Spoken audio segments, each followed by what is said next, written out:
Good morning. It is good to see everyone here today, and we're glad that you're online with us.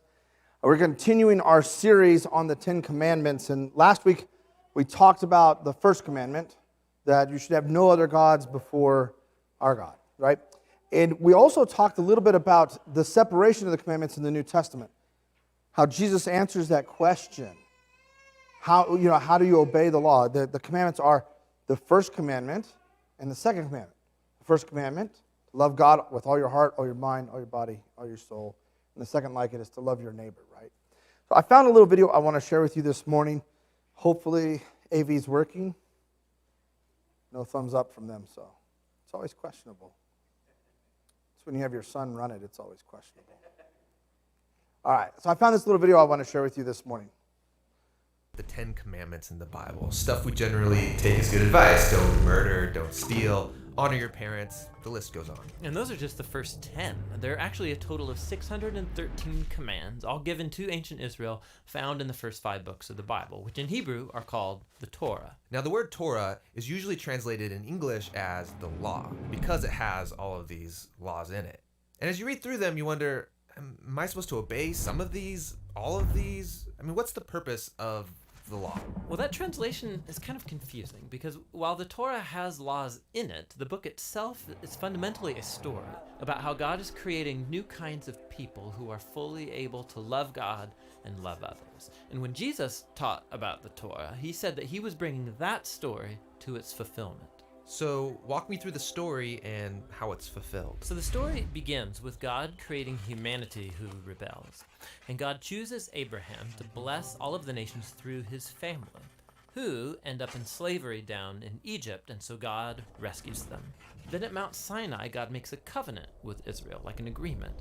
And all of the laws that Moses gives to Israel are the terms of that agreement. They're like a constitution. And so some of the laws, they're about rituals and customs that set Israel apart from the nations. Other laws are about social justice or morality. And by following these, Israel would show the other nations what God is like.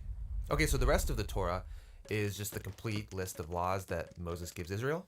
No, the rest of the Torah just continues the story. And the 613 commands are only a selection from that original constitution. And even these have been broken up and placed at strategic points within the story.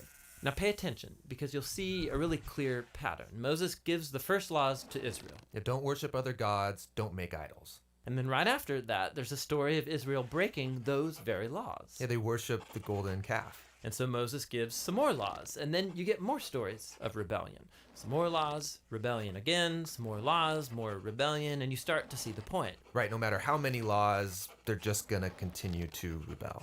So at the conclusion of the Torah's story, Moses gives this final speech to Israel as they prepare to go into their new home. And he tells them, you guys, I know that you're not going to follow all of God's laws. You've proven to me that you're incapable. And Moses says the problem is that their hearts are hard and that they're going to need new, transformed hearts if they're ever going to truly follow God's law. And he was right. I mean, the story goes on to recount Israel's total failure. They go into the land, they break all the laws. Right. Now, the next section of books in the Jewish tradition are the 15 books of the prophets, and they reflect back on the story. For example, Ezekiel, he said that if Israel was ever going to obey the law, God's Spirit would have to transform their hard hearts into soft hearts. And Jeremiah said that's when obedience to God's commands wouldn't feel like a duty, but they would be written deep in their hearts. And Isaiah, he promised a future leader, Israel's Messiah, who will lead all of the people in obedience to the law. Now, in Jewish tradition, all of these books together are called the prophets, even the historical books, because they're continuing the story told from the perspective of the prophets. Okay, so we have the law and the prophets, and they're telling one connected story about God's desire to bless the whole world through a people, Israel, who it turns out needs a new heart. Yes, and Jesus saw himself as continuing that story. So he agreed with the law and the prophets when he taught that it's out of the human heart that come the most ugly parts of human nature. It's like the default setting of our hearts is opposed to God's law. But Jesus also said that he came to solve that problem, and in his words, to fulfill the law. So what does he mean there, to fulfill the law? Well, first he said that the demand of all of the laws in the Torah could be fulfilled by what he called the Great Command, that we are to love God and to love others. So that seems pretty easy. I mean, we all want to love. Well, we think we want to love. But Jesus showed how love is far more demanding than we realize. So he quotes the law, do not murder. And he says, yes, not killing someone is a very loving thing to do. But then he also says that when you treat someone with disrespect or when you nurse resentment against them, you're also violating God's moral ideal because you're not treating that person with love. And so Jesus said true love ought to extend even to our own enemies. So even though this command seems very simple, Jesus showed how our hearts are not currently equipped to fulfill even this basic command of God to love others. And that's kind of a downer. But where Israel failed, Jesus brought this story to its fulfillment. As Israel's Messiah, he fully loved God and others, and he showed all of the nations what God is truly like. He did this through his acts of compassion and mercy, and ultimately by loving his enemies even unto death. And after his resurrection, he told his followers that he would send God's Spirit to transform their hearts so that they could follow him and fulfill the purpose of the law, to love God and to love their neighbor. So this fulfills the story of the law and the prophets, or in the words of the Apostle Paul, the one who loves fulfills the law. Thank you, Remington. I appreciate that. If you want to look at that video later on, that's put together by the Bible Project. There's links on our website, and there'll be links on the bottom of the YouTube page if you want to look back to that. But I think they do a really good job of kind of summarizing what we were talking about last week. It's this idea of loving God and loving others, and that was the most important commandment according to Jesus when we were talking about that last week. And it leads us into the second commandment that we're going to talk about today. See, there's this logical progression of commands, right? We studied last week the first one. God says, have no other gods before me. And then number two almost just comes along to clarify number one. God says, don't make any graven images. Don't make any idols. Don't have these images before me. I'm kind of like, it's almost like there was a pattern to what he was writing, isn't there? It's like God had a plan. He said, hey, look, the most important thing is don't have any other gods. And then I know the next thing you're going to do is mess that up by making idols. So don't do that either. It's like he's just trying to help his children along, go, okay, one step at a time, one step at a time. There's some songs out there. I linked some at the bottom of the YouTube page and on the website. One of the songs that we teach children is the Perfect 10. It's a way to remember the 10 commandments. The one that we taught our kids was from Go Fish. It was the Bible Boogie, I think, or the 10 Commandment Boogie Woogie. It's catchy, but I'm not going to sing it. I'll spare you guys. I'm not that good. But we teach the 10 Commandments over and over to our children all the time, and it becomes almost routine. So I think it's always worth it for us to go back and reflect on what these mean. And sometimes we think simple ones like this, no graven images, no big deal. But they're not. They are a big deal. And we need to stop and reflect on them sometimes. So what about an inanimate object isn't nice? What does God say? What about this inanimate object? Why can't we have an image, an effigy, if you will, or an engraving to worship? Well, it's not the image or the engraving or the idol itself, right? It's what humans will do with it that becomes the problem. Let's go back and take a look at Exodus chapter 20, starting in verse 4. Exodus chapter 20, verse 4. You shall not make for yourselves a carved image, or any likeness of anything that is in heaven above, or that is in the earth beneath, or that is in the water under the earth. You shall not bow down to them or serve them.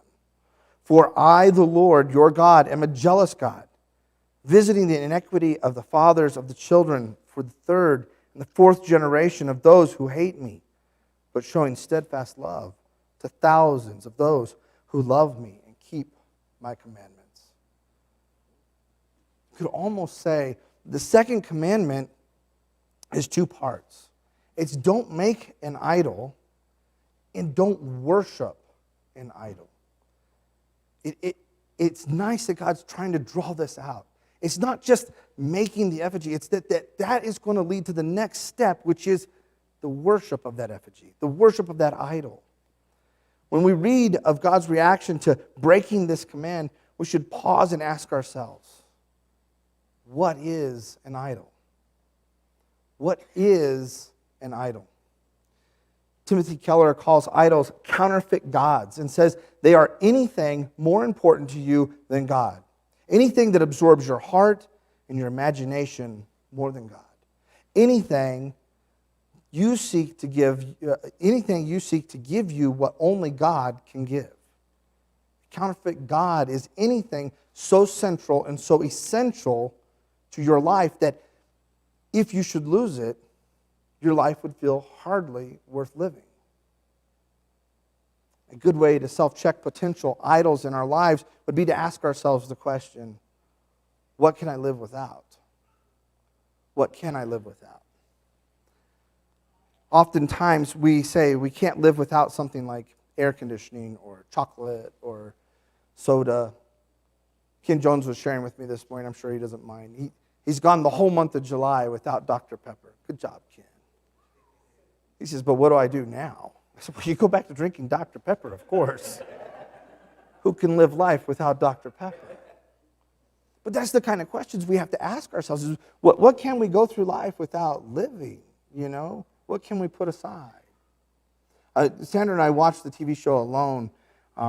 We kind of like the idea of people pushing themselves to the test, trying to rely on just the simple, basic necessities.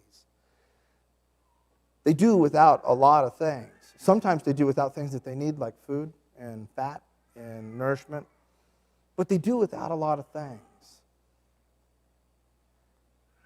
It's difficult for us to put away everything, right, in our lives, but to ask ourselves, what are some of the things that I can't live without?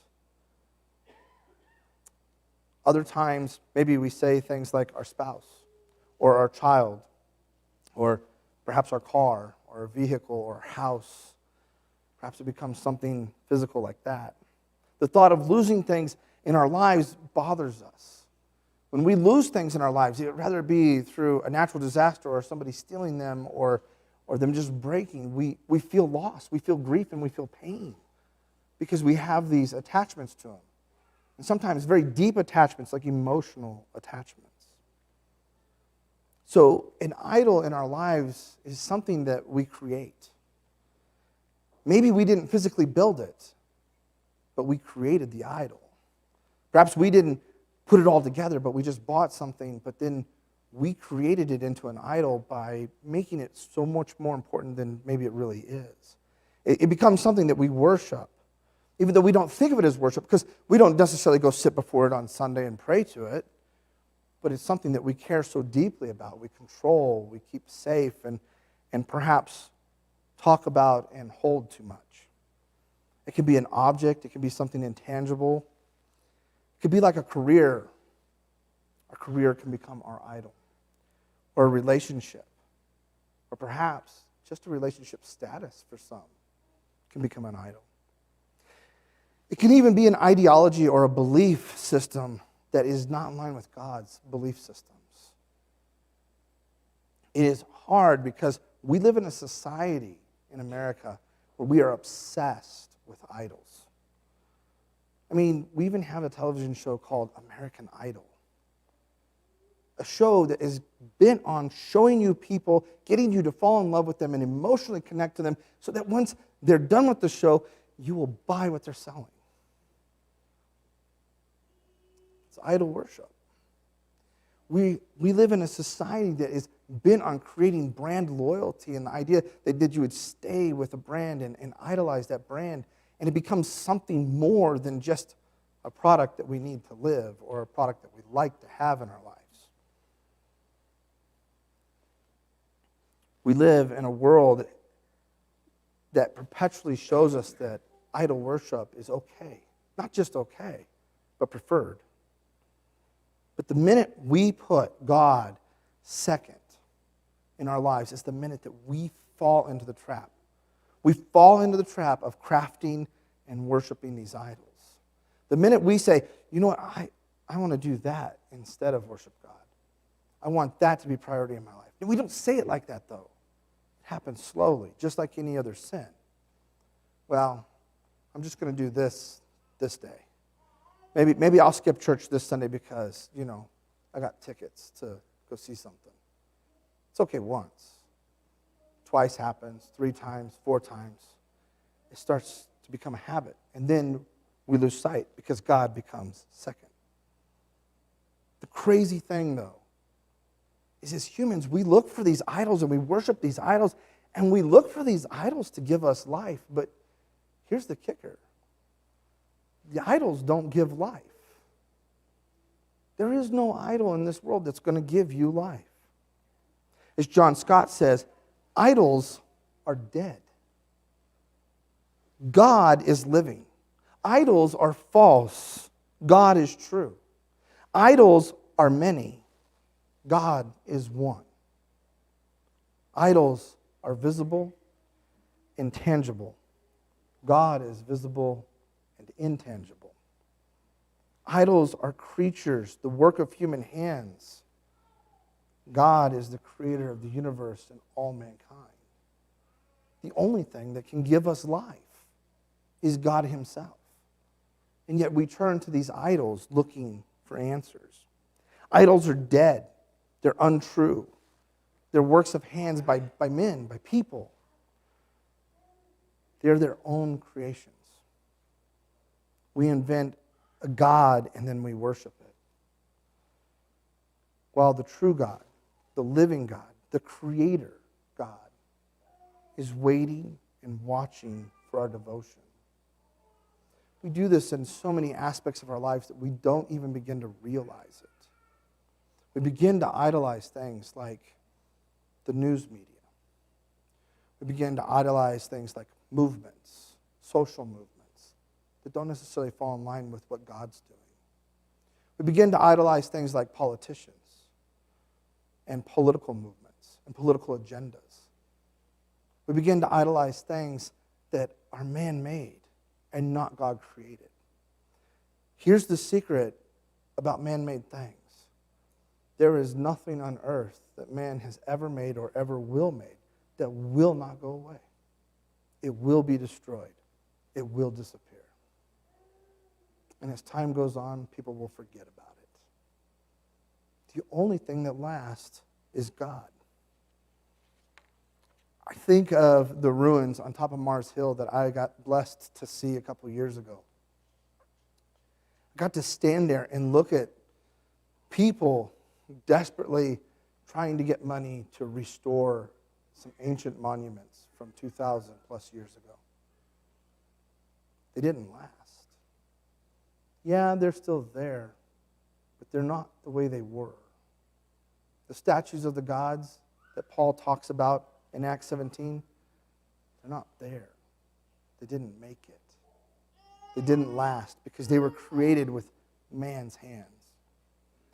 Now I remember Patrick and I were talking about this as we stood on top of Mars Hill, thinking about Paul speaking. He's been walking around the city of Athens. We got to walk around the city of Athens way more than I wanted to, I think. We got to walk around the city of Athens, and we got to walk up to that hill and stand there where he preached. He'd just gone through this hall with all these gods, all these statues. And then there's this one statue there that they inscribe on the bottom to the unknown God. And Paul says, okay, this is where we start. And he looks at the people and he says, for as I passed along and I observed the objects of your worship, I found also an altar with this inscription, to the unknown God. What therefore you worship is unknown, this I proclaim to you. The God who made the world and everything in it, being Lord over heaven and earth. And he continues on with probably one of the best sermons in the world. And he tells them, this is what you're worshiping. It's not this stone image. It's not this engraved image. It's not this idea or this ideology. It's a God that's alive. He's alive through his son Jesus in each and every one of us. He's Jesus Christ who died on that cross and was resurrected from that tomb that lives in us through the Holy Spirit, that allows our God to be alive, that allows our God to give each and every one of us life So we don't need an idol. So we don't need to put something else in front of him because he has the answers. He has the life. The one true God is alive, and he's revealed himself to us in Jesus. Focusing on Jesus is the antidote to idolatry.